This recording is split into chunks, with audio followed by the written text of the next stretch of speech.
Hello everyone. Welcome, and thank you so much for joining me today.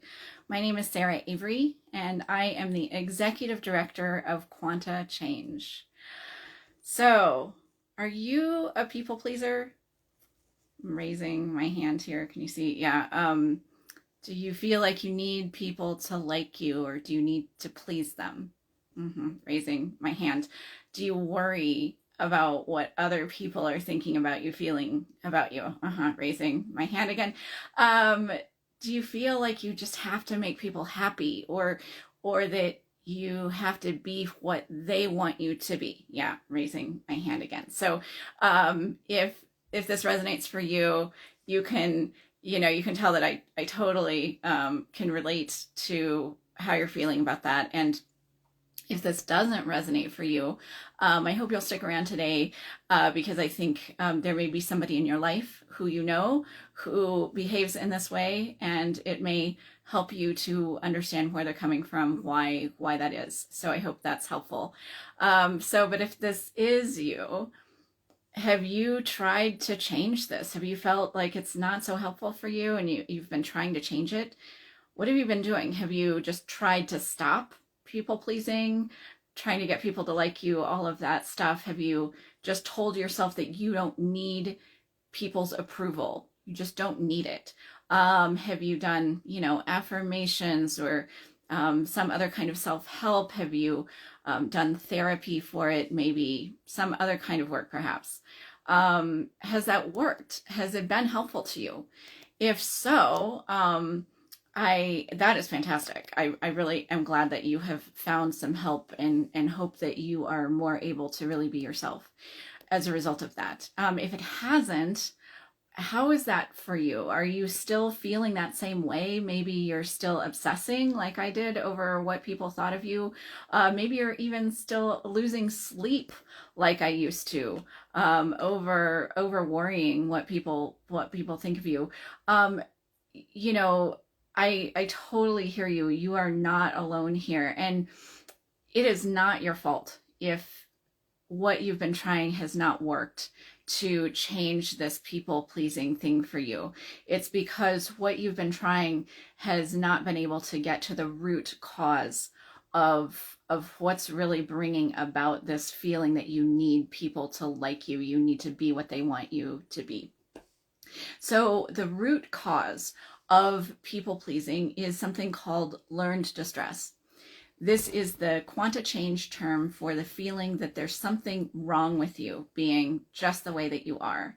And learned distress is something that you absorbed very early in life. It's been ever since then the generating force automatically behind all of the negative situations, conditions, relationships, interactions in your life beyond your rational input or control.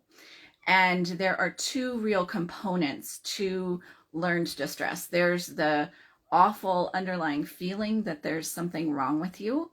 And then there's a survival mechanism that developed alongside the learned distress very early in your life to allow you to, survive, to keep getting up in the morning despite the feeling that there's something wrong with you.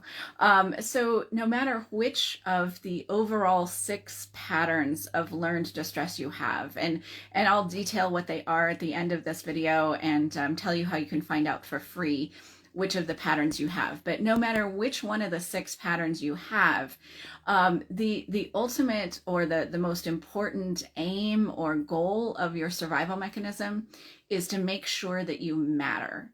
Because feeling that we matter, knowing that we matter, and the experience that we matter is the most fundamental need we have as human beings. So there are lots of different facets of learned distress that of survival mechanisms that try and allow us to make ourselves matter. For you, if people pleasing is really resonating for you, maybe that seems like the most obvious. Well, how would you make yourself matter? Well, you would get people to like you. You would be what they want you to be, right? But there are other people with different patterns from you might feel like, no, the of course, the best way to make yourself matter is to be the best or to win at everything. Others might say, no, the way to do that, of course, is to just keep everything under control. Others yet may say, to make myself matter, I just need to be absolutely perfect. So, it can be so many things, but for you, if people pleasing resonates, then what it means is that from very early in your life, your survival mechanism has said, in order to survive, in order to stay alive on the planet, what I need to do is make sure that people like me or that I please them, make them happy, whichever kind of facet of people pleasing really resonates with you, that is what's most necessary. And that's because that's how you fit well with your parents or other early caregivers in your life. And so that continues to be your survival mechanism now, even though you're not young and you're not with them anymore necessarily. So why is it that therapy or self-help or just knowing that you don't need to do this, why hasn't that worked? Well, it's because your sense of self, which stores learned distress, is not accessible to rational level change. So to put that another way, you can't think your way out of your learned distress. So have you experienced this? Do you actually know in your mind, do you know intellectually that you don't need people's approval in order to stay alive on the planet? I think you're probably nodding your head. Yeah, I know that. And yet, has that changed the underlying feeling that you need to get their approval, get them to like you, all of those things? Yeah, it's so frustrating to feel that despite everything you've learned, right, that you still have that gnawing feeling underneath, that you're still maybe obsessing or losing sleep or all of those things. And the best thing you can possibly do is just keep reminding yourself that you know that you don't need their approval. It's frustrating, right? And I've heard this from so many people, so you're not alone.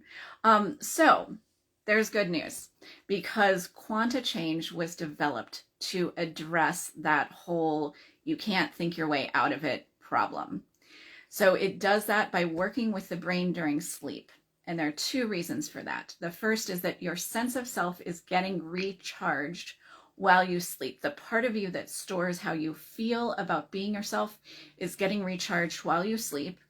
And that is when a wall of resistance to change, to alteration, a wall of protection, if you will, is deactivated, so that your sense of self is actually open to change while you're sleeping.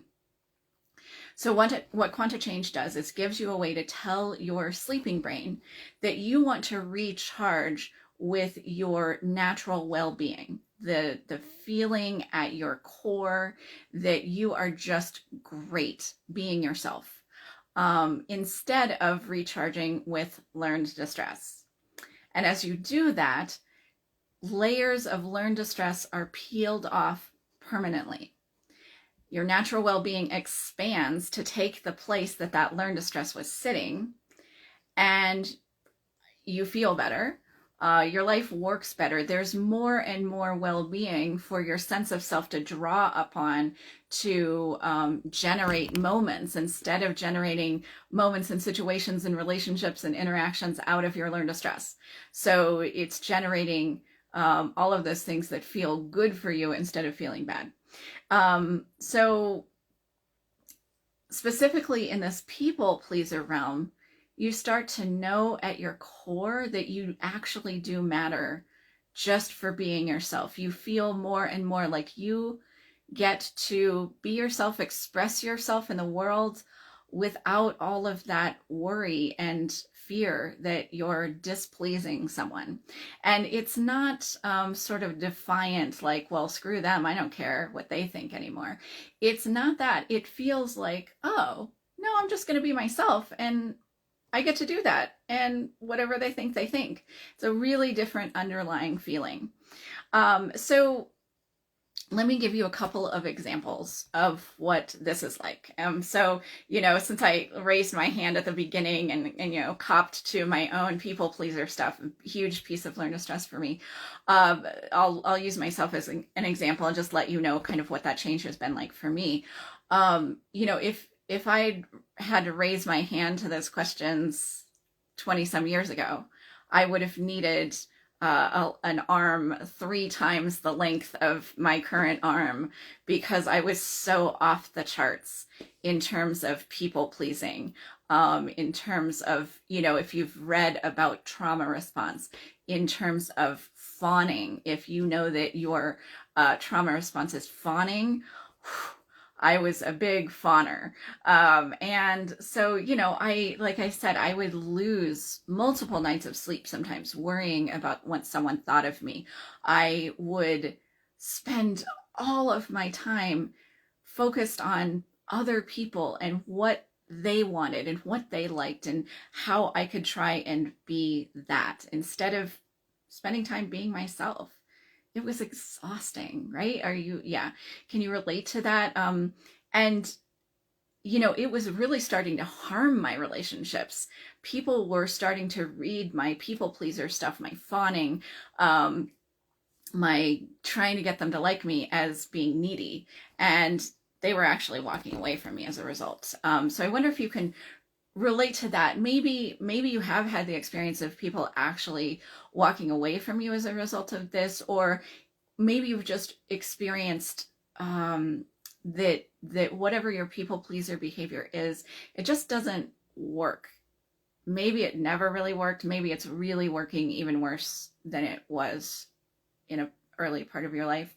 So yeah, I can totally relate to all of that. And it was miserable. And I was miserable. What I can tell you, having unlearned lots and lots of layers of this, is that today I know who I am. I know what matters to me. I know what I think. And I get to express that in the world. And that's without all of that worry and concern for what other people are going to think of it. I just enjoy being myself and enjoy expressing who I am in the world. It's really radically different. I feel like a different person than I was all of those years ago. And that's what I hear from lots and lots of my clients. So let me give you another example. So this is a client who was mostly estranged from a family member by my client's own choice. And yet, even though she had chosen to distance herself from this family member, she was still worrying about what this person thought of her, worrying about how she could be what they would want her to be. Does that ring a bell? Is there somebody in your life who you have maybe have separation from, have distance from? Maybe they're even someone who has passed away, and yet you're still worried about what they think or would think or how they would want you to be or what would make them happy. You are not alone there. I have heard that from so many people. And I think it really goes to show that your learned distress is stored inside of you, right? It's that thing that's stored inside of you that's generating that feeling. It's not actually those other people and just reacting to them. So my client here, she'd unlearned lots of layers here, and she was really starting to get and has continued to really be clear more than she ever was before about who she is, what she wants, what matters to her, what she thinks, how she thinks things should be. And she's expressing that. She's living from that place. The deep emotional hold that this other person, this estranged family member, seemed to have on her really has dissipated so much, and it's just not a driving force in her life anymore. And her relationships with other family members have really improved as a result of that. She's revived a career that she really is passionate about, and she's thriving in that. And she said, I'm no longer waiting around for somebody else to say, yes, go ahead, or I approve of that, or whatever. She said, I know what I want to do, and I'm just doing it. And if I had to use one word to describe how she sounds these days in comparison to before, I would use the word powerful. she sounds powerful, and not in the way that's scary, maybe that would be defiant or oppositional or powering over someone, but just the power of really knowing who she is and expressing herself in the world. It's really wonderful. So does this sound good? Is that some kind of change that it sounds like you would really like to experience? Or, I'll go back to the beginning. I was saying maybe you're somebody who's stuck around and listened today because this isn't anything you experience, but it's somebody you know really does. Does this, I hope, help you understand a bit more about behavior that may have just seemed baffling to you before? I really hope so. But no matter which kind of learned distress you might have, no matter what you might be struggling with, if you're curious about if this change could help you, if this is right for you, the very first step to finding out is to find out which of these 6 overall patterns of learned distress you have.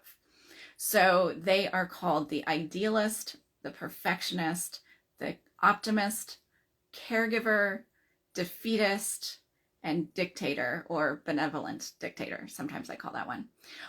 So the reason to find out which one of these patterns you have is not so that you can examine it, go in deep and understand this pattern better, figure out how to control it maybe.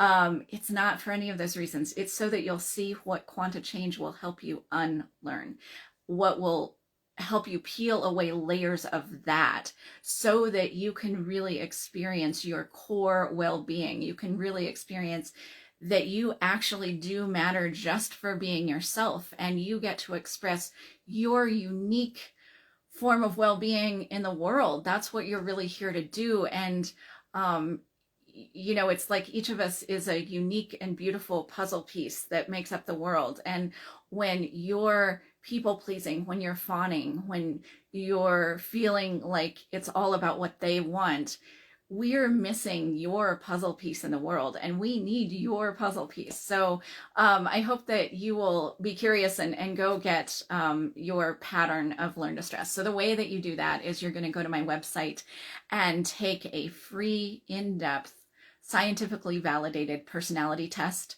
that measures learned distress. I'm going to graph your answers for you and send you this free report that shows you your pattern of learned distress, how you've been surviving with it, that survival mechanism, and how Quanta Change really can help you peel away layers of that so you can feel better and your life can work better. So to do that, you go to my website, Quanta Change, QUANTA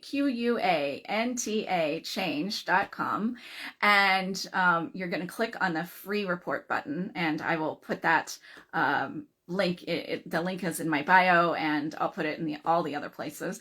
So anyway, I hope this has really been helpful for you today. Here's to you really being able to be yourself in the world. That's what I want most for you. And so I really hope this has been helpful. Thank you so much for joining me. And I hope that you will join me again next Friday for another way in which Quanta Change really can help you feel good being you. Thanks so much for joining me. Bye-bye.